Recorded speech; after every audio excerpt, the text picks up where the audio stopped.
Bueno, sean muy bendecidos todos. Estamos nuevamente aquí en, en este estudio que estamos haciendo de lo que es la epístola primera de Juan.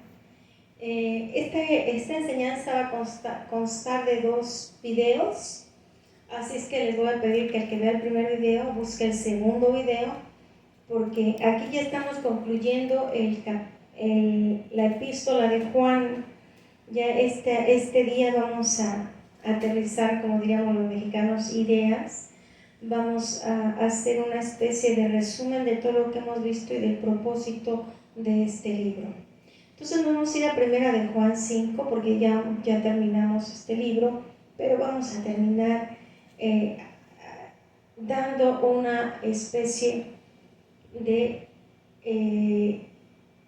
síntesis de ver qué es lo que nos enseñó este libro, porque la semana pasada no alcanzamos a terminar de ver algo, así que ahora lo vamos a terminar. Entonces este libro es el testimonio que Juan, el apóstol Juan, el amado, el discípulo amado, nos transmite del mensaje que vino a darnos Jesús. Recordemos que, como les dijimos la semana pasada, Dios de muchas maneras le habló a su pueblo, y a través de mucho tiempo, en muchas formas y muchas veces les habló, pero como recordemos algo muy importante, hay tres atributos de Dios. El primer atributo es que Él es espíritu, Él es luz y Él es amor. Entonces nosotros tenemos siempre que entender que Él es un ser espiritual, y que en el huerto del Edén, cuando el hombre peca, cuando el hombre desobedece el mandamiento que Dios le había dado, en ese momento Dios y el hombre se separan. Y no solo eso, se separaron porque dice en Romanos 3:23 que la paga del pecado es muerte.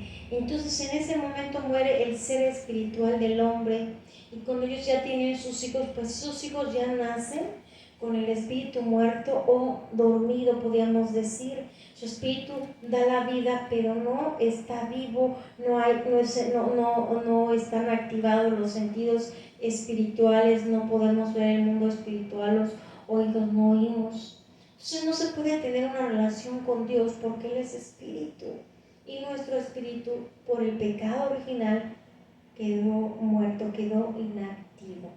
Entonces Dios hizo un pacto con un hombre que se llamó Abraham, y de él nació un pueblo que Dios lo hizo su pueblo, al cual le dio estatutos, les dio mandamientos, les dio leyes para que ellos vivieran de acuerdo a su voluntad. Y de ahí nació el Mesías, de ahí nace Jesús. Ahí es donde Dios ya no solamente se manifestó en el Espíritu a su pueblo, porque ¿qué pasaba con los profetas? Dice en Hebreos, ya lo vimos, que Dios de muchas maneras y en muchas ocasiones se manifestó a su pueblo a través del Espíritu. Y el Espíritu venía sobre el profeta y empezaba a hablar, ¿verdad? Pero dice que en este último tiempo Él mandó a su Hijo, mandó a Jesús, no solo en espíritu, sino que lo mandó también con un cuerpo como el de nosotros, para que pudiéramos conocer a ese Dios. Entonces, lo que nos dice en la primera parte de este libro de Juan es que Dios es luz. Es el segundo atributo. Dios es luz. Yo les decía la semana pasada y las enseñanzas que estuvimos viendo, que es una luz que nos ayuda a ver lo que está mal en nosotros. O sea, vaya, pues en el huerto del Edén el hombre pecó, el hombre cayó, pero Jesús viene para restaurar la relación que se quebró en el huerto del Edén entre el hombre y Dios. Entonces vemos que lo que nos dice es que este apóstol, el discípulo amado, nos dice que Él nos va a dar el testimonio de lo que les vino a enseñar Jesús. Y una de las cosas que les vino a enseñar es que Dios es luz. Y eso también quiere decir, esa es la luz espiritual, que Dios sabe todo lo que hay en nosotros. ¿Qué sucede? ¿Qué significa luz en la Biblia? Que en la luz estamos expuestos a la verdad. La luz trae la verdad. La luz es el mismo Dios y Él es verdadero. En Él no hay mentira, en Él no hay engaño, en Él no hay nada que sea del reino de las tinieblas.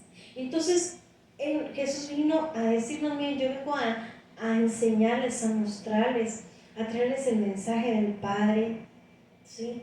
Y yo vengo así en cuerpo para que ustedes me puedan conocer, para que ustedes puedan conocer al Padre. Y siempre dijo: el que me conoce a mí, conoce al Padre; el que me ha visto a mí, ha visto al Padre. Entonces, porque Jesús fue ese mensajero que vino para darnos a conocer al Dios que creó los cielos y la tierra y al Padre celestial. Entonces nos dice que Jesús vino ¿para qué? Para que pagara por nuestros pecados, para que nosotros ya no volvamos a vivir en una vida de pecado. Y nos dice que Dios es luz y que Él sabe en dónde andamos, Él sabe cómo caminamos. Y nos dice que no es que nosotros nos digamos cristianos, sino que nosotros manifestemos que andamos en la luz.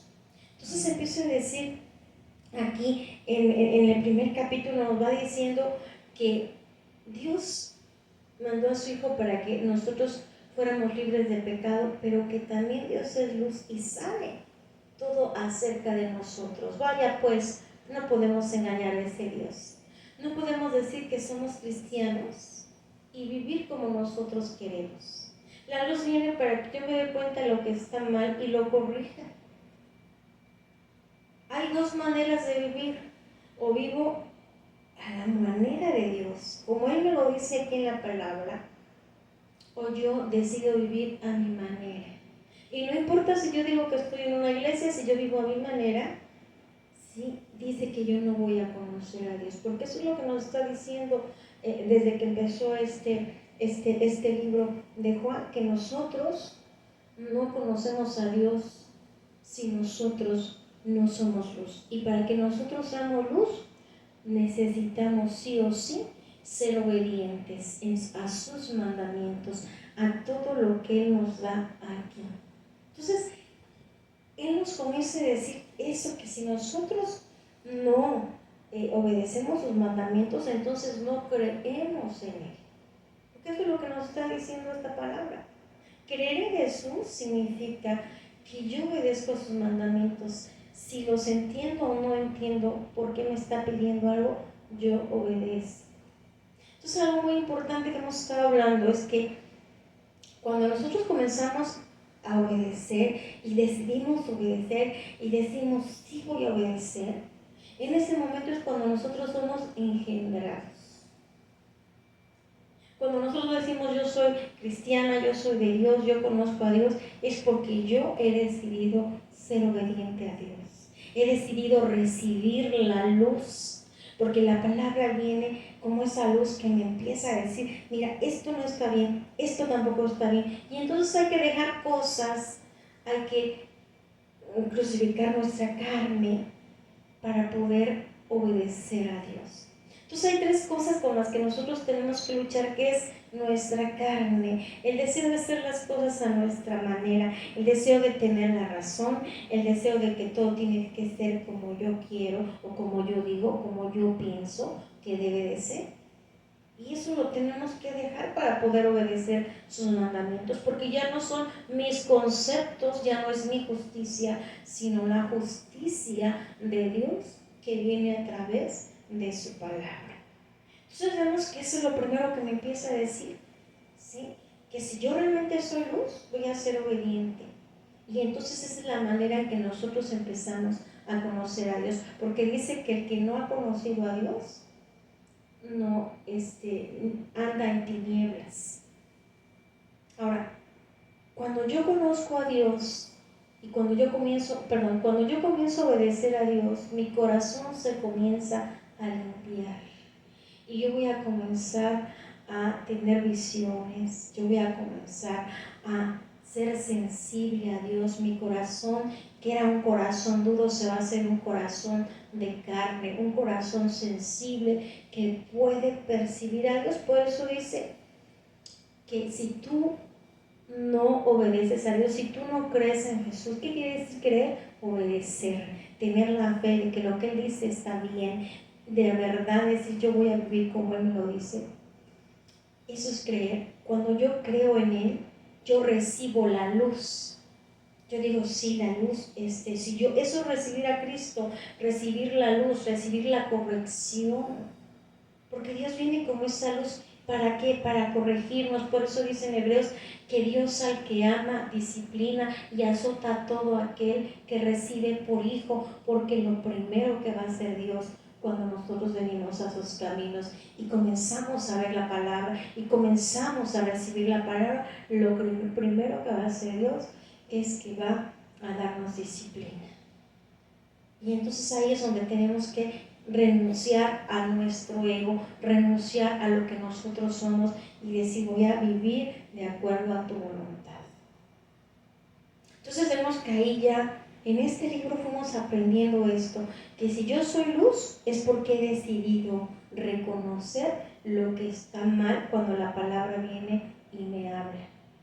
Y cuando yo hago eso, entonces, ¿qué sucede? Yo comienzo a ser sensible a Él y es cuando yo lo comienzo a conocer. Porque conocer a Dios no es decir, si yo lo conozco, si yo conozco la palabra. No. Conocer a Dios es tener una relación con Él. Es que le preguntes algo y Él te contesta. Es que Él te dé visiones. Es el que Él te guíe. Que cuando tú estás recibiendo esa palabra, hay algo aquí que te está diciendo es verdad, tienes que cambiar esto y tú dices sí y Él te convence y cambias. Vimos que es tan importante entender qué significa ser engendrado de Dios. Nosotros hasta antes de ser engendrados por Dios somos solamente criaturas. ¿Cuál es la diferencia entre una criatura y ser engendrado? La criatura pues es una creación de quien la creó. Es una creación, pero cuando hablamos de engendrar, es que ese ser que nos engendró nos dio su genética, sus genes están ya en nosotros. Entonces, qué maravilla de Dios, que a través de ese sacrificio de Jesús, nosotros somos engendrados cuando nosotros recibimos la luz. ¿Qué quiere decir esto? Cuando recibimos la corrección. Porque en este libro de Juan nos dice que yo digo que hay dos maneras. Hay veces que las personas no entienden y como no entienden no queremos obedecer a veces, ¿verdad? O a veces de plano no obedecemos. Pero hay veces que nos resistimos a entender. Porque como dice la palabra, amamos las tinieblas. Cuando amamos las tinieblas no vamos a recibir la disciplina y entonces no vamos a ser engendrados. Entonces, cuando ya somos engendrados, entonces ya entra su genética en nosotros. Y entonces dice que ya nosotros no vamos a pecar. ¿Por qué no vamos a pecar? Porque ya está esa simiente de Él en nosotros, que nos está diciendo no y que nos incomoda cuando pecamos. Porque hay veces que en momentos de una debilidad, pues nos equivocamos, en momentos de debilidad cometemos errores. Y no nos damos cuenta, hasta después nos damos cuenta y decimos, no me sujeté, no hice esto bien, dije aquello. Pero esos son pecados que también nos dice en el mismo libro, que Dios entiende cuando nosotros en un momento de debilidad involuntariamente pecamos. Pero también nos habla de que cuando practicamos el pecado, porque también, como les vuelvo a repetir, si una persona no quiere recibir la palabra, ya sea porque no la entienda, porque no la quiere entender o porque de plano diga yo no voy a cambiar esto de mi vida, entonces ¿qué va a pasar con esa persona?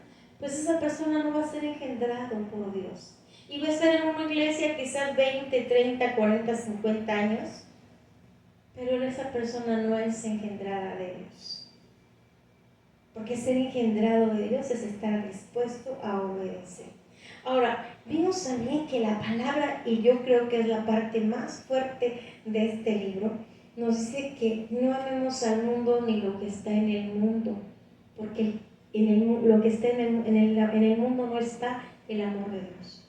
Yo siempre les he estado hablando acerca de la orfandad, que la orfandad, las heridas que se hicieron en nuestro corazón, en nuestras emociones, en nuestra alma, durante el tiempo de la gestación de nuestra madre hasta como los 7, 8, 9 años. En ese tiempo se graba todo lo que el hombre va a hacer. En todas esas experiencias el niño va aprendiendo, el niño va estableciendo cosas en su mente, en su corazón.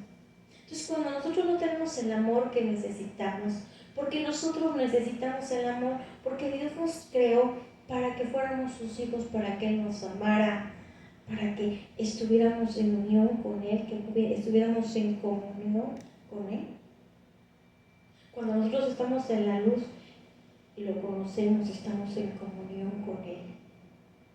Entonces, cuando nosotros no tuvimos ese amor de niños, pues lo que sucede es que se hacen heridas y entonces tenemos rechazo y entonces cualquier cosa que nos digan nos lastima y a veces somos rudos para hablar y ni cuenta nos damos. ¿Por qué? Por la falta de amor. Entonces el amor de Dios nos viene a ser hijos. Cuando nosotros comenzamos a ser obedientes y comenzamos a sensibilizarnos, nuestro corazón ya está listo para comenzar a recibir el amor de Dios. Y entonces ahí el amor va cerrando esas heridas, va dándonos esa seguridad que somos hijos, nos va a revelando la paternidad de ese Dios todopoderoso.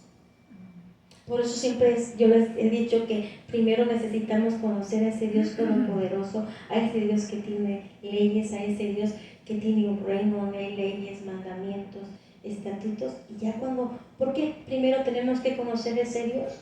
Porque así se limpia nuestro corazón. Y entonces ya con un corazón limpio, pues entonces ya podemos percibir a Dios, podemos sentir a Dios, podemos dejar que Él lave todo aquello que está mal en nosotros, que cierre las heridas y entonces ya podemos tener una relación con Él.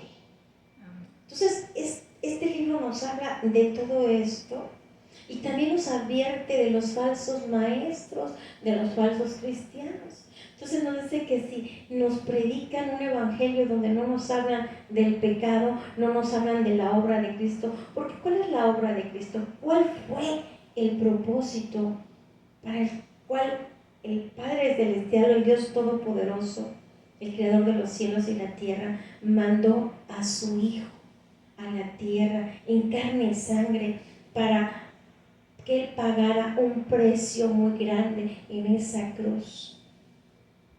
¿Cuál es el propósito? Volver a unir al hombre con Dios, restaurar lo que Adán perdió en el huerto del Edén.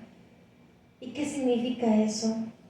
Que sí, Jesús pagó por mis pecados y por los pecados de todo el mundo, pero para que yo ya no siga pecando. ¿Para qué viene esa luz? Para que yo entienda que ese Dios tiene leyes y que yo necesito, o que yo un día le voy a dar cuentas de mi vida y que yo necesito alinearme a su justicia. Eso quiere decir que yo ya no voy a vivir de acuerdo a mi voluntad. Y entonces ahí, ¿qué es lo que sucede? Ahí lo que vamos a empezar a aprender es crucificar nuestra carne. Dice en Efesios, en el capítulo 2 de Efesios, que somos hijos de ira, que somos hijos de ira por naturaleza cuando andábamos en el mundo. Entonces necesitamos aprender a crucificar por medio del Espíritu la ira, cosas que son de la carne, aprender a que no son las cosas a mi manera, como yo quiero, como yo digo, sino que yo me tengo que sujetar, alinear a ese Dios todopoderoso. Entonces lo primero que vamos a luchar es con nuestra carne, porque entre más carne tenemos, es más fácil que haya entes espirituales que nos influencien, por ejemplo, espíritus de ira, espíritus de falta de perdón, espíritus de rechazo, de resentimiento. Entonces por eso tenemos que crucificar nuestra carne, tenemos que aprender a crucificar nuestra carne. Y después tenemos una lucha con el mundo, porque Dios nos dice, y siempre en su palabra le dijo a su pueblo: sepárense de las naciones que están alrededor de ustedes. Y aquí nos dice en el versículo, en el capítulo 2:15 dice, no améis al mundo ni las cosas que están en el mundo. Si alguno ama al mundo, el amor del Padre no está en él. Entonces, si yo no me separo del mundo, yo no voy a tener el amor del Padre. Todas las cosas que hay en el mundo, muchas veces el hombre cree que con eso va a llenar ese vacío que hay en su corazón. Dios puso, dice en Eclesiastés 3, el capítulo 3, que Dios puso en el corazón del hombre eternidad, puso un pedacito de él. Y eso solamente puede ser llenado con la eternidad, con ese Dios todopoderoso. Entonces, el mundo, todo lo que hay en el mundo, los deseos de la carne, o sea, los deleites de este mundo, las cosas de este mundo, la vanagloria, que los demás me digan, ay, tú eres un gran profeta o qué sé yo, tienes una gran empresa, esa es la vanagloria de este mundo. Todo eso no puede llenar lo que Dios puso aquí, porque Él puso eternidad. Todo eso no nos va a llenar. Ahora, aquí hay una cosa muy difícil, es difícil poder entender qué significa separarme del mundo, separarme de las costumbres, de las tradiciones. Y aquí muchas veces no entendemos. Y como no entendemos, necesitamos ir a buscar, a investigar. Mira, si tú ya tienes muchos años en el Evangelio, ya has luchado por vivir en santidad, pero sigues envuelta o envuelto en todas las cosas de este mundo, en todas las fiestas de este mundo, yo te invito y que tú dices, es que yo no percibo a Dios, me cuesta mucho entrar en adoración, yo nunca he tenido una visión. Si tú estás en este caso, yo te invito a que investigues. En el internet tú puedes ir a buscar cuál es el origen de esta fiesta, de la que tú quieras. Investiga y te vas a dar cuenta qué es lo que hay atrás. Allí hay idolatría, hay adoración a dioses paganos. Investiga, sepárate de las cosas de este mundo y después de un tiempo tú verás que comienzas a tener visiones, que comienzas a ser sensible a ese Dios todopoderoso, porque dejarás de estar embriagada del vino de fornicación de la gran ramera. Entonces, eso es muy importante, que si tú no entiendes, no sabes, investigues. Ahora, hay falsos maestros. Nos habló este libro nos habló de que hay maestros falsos que no están enseñando ese mensaje. ¿Cuál es el mensaje de la luz, de la cruz de Cristo? Que nos arrepintamos de vivir a nuestra manera y que alineemos nuestra vida a la justicia de Dios. Que si decimos que andamos en la luz y que conocemos a Dios, efectivamente seamos luz porque hemos recibido su disciplina, porque hemos estado dispuestos a vivir en su justicia y en su palabra y que hemos sido engendrados. ¿Y cuál es esa prueba de que yo soy hija de Dios y que estoy en la luz? Que puedo cumplir con ese mandamiento que me dice Dios, amaos unos a otros. Entonces esa es una de las pruebas. Si yo digo que soy luz y yo aborrezco a mi hermano, entonces quiere decir que yo no estoy en luz, yo estoy en tinieblas. Yo estoy en tinieblas y es muy importante que nosotros, pues vamos a ver más detenidamente esto en el siguiente video. Hasta aquí vamos a llegar con este video. Te pido que si ya llegaste aquí, busques el segundo video porque esta es la primera parte. Ok.